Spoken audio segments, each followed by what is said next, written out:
తమ స్కూల్ కి దారి ఇవ్వాలని డిమాండ్ చేస్తూ నాచారంలో వెస్లీ స్కూల్ విద్యార్థులు పూర్వ విద్యార్థులు నిరసన వ్యక్తం చేశారు. ఎన్నో సంవత్సరాలుగా దాతల సహాయంతో పేద విద్యార్థుల కోసం వెస్లీ స్కూల్ ఎయిడ్ పాఠశాల నడుస్తుందని, అలాంటి స్కూల్కు ఈ రోజు దారి లేకుండా పోయిందని పూర్వ విద్యార్థులు ఆవేదన వ్యక్తం చేశారు. స్కూల్ వరకు సీసీ రోడ్లు వేసిన ప్రభుత్వం స్కూల్ నుండి కొద్ది దూరం వరకు వేసి ఆపేసిందన్నారు. ఎన్నో సంవత్సరాలుగా విద్యార్థులు నడుస్తున్న దారిలో ఒకరు తమ జాగా అంటూ కాంపౌండ్ వాల్ కట్టుకోగా మరొకరు ఏకంగా భవన నిర్మాణానికి శ్రీకారం చేపట్టారని ఆగ్రహం వ్యక్తం చేశారు. నిర్మాణం ముందు నిరసన వ్యక్తం చేసిన విద్యార్థులు తమ పాఠశాలకు దారి ఇవ్వాలని ప్రభుత్వాన్ని విజ్ఞప్తి చేశారు. ఇప్పటికైనా ప్రభుత్వం స్పందించి అట్టి నిర్మాణాలపై విచారణ జరిపించి చర్యలు తీసుకోవాలని, పేద విద్యార్థుల పాఠశాలకు దారి చూపాలని పూర్వ విద్యార్థులు కోరారు.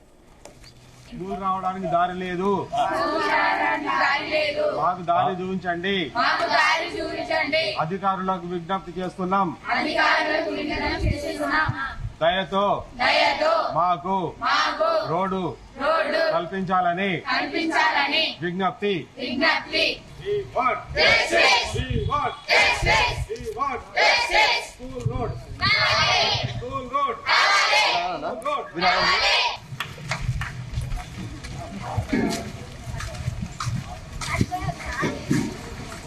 మేము ఇక్కడ నుంచి రానికి మాకు ఇబ్బంది అవుతుంది. గలీలోకి వెళ్ళి వస్తుంటే యాక్సిడెంట్స్ అవుతున్నాయి.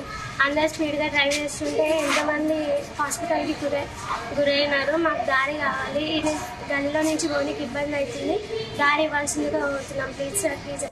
మా వెస్లీ స్కూల్కి దారి కోసం ఓల్డ్ స్టూడెంట్స్ అందరూ కూడా ఈ దారి కోసం ఎంతో కృషి చేసి, ముఖ్యంగా మా నాచారంలో ఈ గవర్నమెంట్ స్కూల్ అనేది దాదాపు 50 సంవత్సరాలు పూర్తి చేసుకుంటుంది.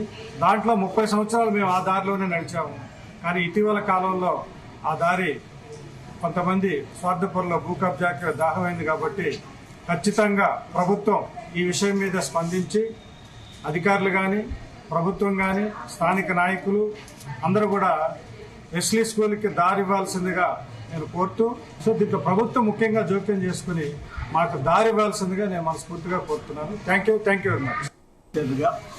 ఆ పిల్లల ఇబ్బందిని గమనించినప్పుడు వాళ్ళు ఎంతో కష్టపడి తిరిగి ఈ విధంగా కాలనీ నుండి తిరిగి వస్తున్నారు.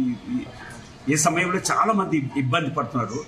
అయితే ఇప్పుడు దయచేసి మా పిల్లలకు దారి ఇవ్వండి. ఎందుకంటే ఇంతకుముందు ఏదైతే ఉండేదో ఆ దారిని కంటిన్యూ చేస్తూ మా పిల్లలు ఇబ్బంది పడకుండా, ఎందుకంటే ఇది గవర్నమెంట్ ఎయిడెడ్ స్కూల్ కాబట్టి పిల్లలు చాలా కష్టపడుతున్నారు వాళ్ళు తిరిగి రావడానికి.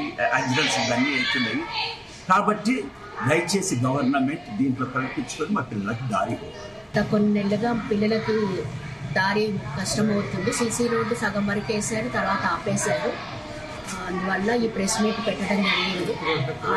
ఆల్రెడీ ఎంఈఓ సార్కి ఇచ్చాము, నోటీస్ ఇచ్చాము, ఎమ్మెల్యే సార్కి ఇచ్చాము, అలాగే డివో ఆఫీస్లో కూడా ఇచ్చాము. వాళ్ళు ఎంక్వైరీ చేస్తున్నారు. మాకు దయచేసి దారిని ఇవ్వవలసిందిగా కోరుచున్నాము. పిల్లలు చాలా ఇబ్బంది పడుతున్నారు. తీసుకోవాలి. అదే ఆమె అందరికి పంపించారు. ఎవరి